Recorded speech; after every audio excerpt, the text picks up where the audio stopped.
Catastrophe au Barça.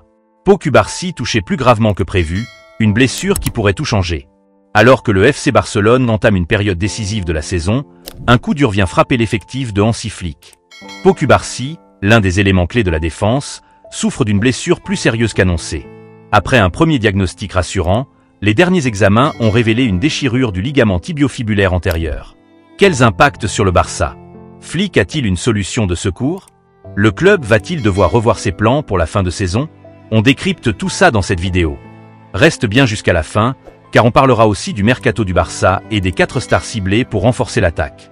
Les faits sont désormais officiels. Blessé le 20 mars dernier lors du quart de finale aller de la Ligue des Nations entre l'Espagne et les Pays-Bas, Cubarsí avait quitté le terrain juste avant la pause. À ce moment-là, la fédération espagnole se voulait rassurante et l'avait libéré pour qu'il récupère en club.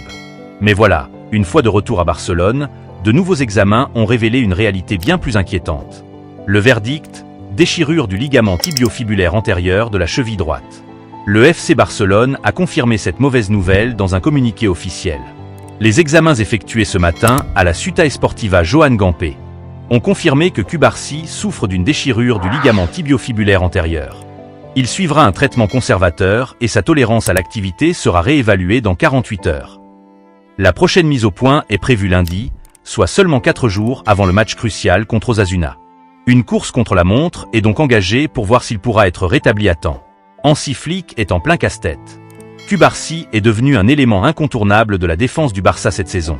Son absence, même temporaire, pourrait avoir de lourdes conséquences. Le Barça est actuellement leader de Liga avec 60 points et toujours en course pour la Ligue des Champions, où ils retrouveront le Borussia Dortmund en quart de finale. Flick doit maintenant se poser une question essentielle. Quelles sont ses options pour pallier cette absence? Option 1. Réaménager la charnière centrale.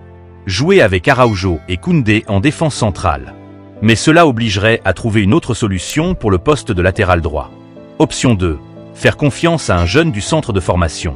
Le Barça a l'habitude de lancer des jeunes talents, mais le timing est-il le bon pour un match aussi crucial? Option 3. Changer de système. Flick pourrait opter pour une défense à 3, mais cela nécessiterait un ajustement tactique risqué en pleine saison. Tout va dépendre des résultats des prochains examens. Le Barça retient son souffle, car une absence prolongée de Cubarsí pourrait impacter fortement la fin de saison. Pendant que Flick gère cette crise, le Barça ne reste pas inactif en coulisses. Selon plusieurs sources espagnoles, le club catalan a déjà dressé une shortlist de 4 attaquants pour renforcer son aile gauche cet été.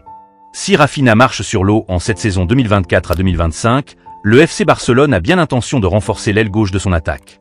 Selon la presse espagnole, la direction catalane a d'ailleurs d'ores et déjà ciblé 4 noms pour le prochain mercato estival. Leader de Liga avec 60 unités et qualifié pour les quarts de finale de la Ligue des Champions où ils retrouveront le Borussia Dortmund, les Blaugrana réalisent, jusqu'à présent, une saison plus que convaincante. Bien décidé à tout rafler, le Barça prépare dans le même temps l'avenir. Dans cette optique, Mundo Deportivo affirme, ce samedi, que les hautes sphères catalanes souhaitent renforcer un poste en particulier, l'aile gauche de l'attaque. En effet, malgré le rendement impressionnant de Rafinha depuis le début de la saison, 27 buts et 20 passes décisives en 42 matchs toutes compétitions confondues, les culés aimeraient enrôler un autre profil capable d'enflammer le couloir gauche et d'amener du danger face à des blocs bas. Si ce souhait dépendra évidemment des finances du club, le board barcelonais n'a de son côté pas attendu pour dresser une shortlist. ETKL Shortlist. Ainsi, le premier nom figurant dans ce casting de stars n'est autre que Luis Diaz. Rafael Leao et Nico Williams toujours visés, Lookman convoité.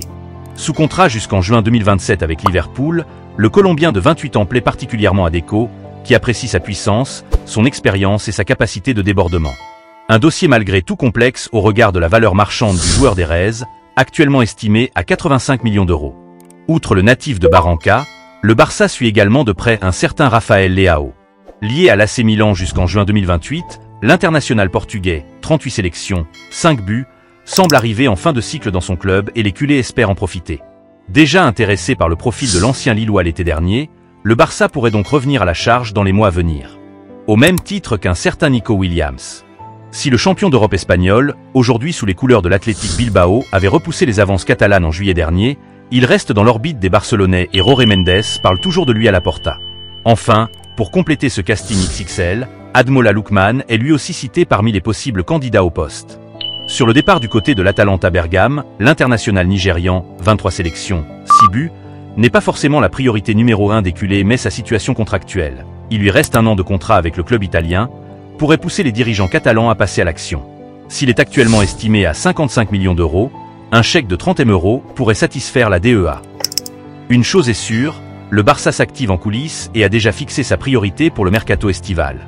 Le Barça s'active sur tous les fronts. Entre la gestion de l'absence de Cubarsí et la préparation du mercato, la fin de saison s'annonce électrique. Le débat est ouvert. Maintenant, c'est à toi de réagir. Comment le Barça doit-il gérer l'absence de Cubarsí? Quel attaquant parmi les 4 cités serait le meilleur choix pour le mercato? Dis-moi tout en commentaire. Like, partage et abonne-toi pour ne rien rater de l'actualité du Barça. On se retrouve très vite pour une nouvelle vidéo. Et comme toujours,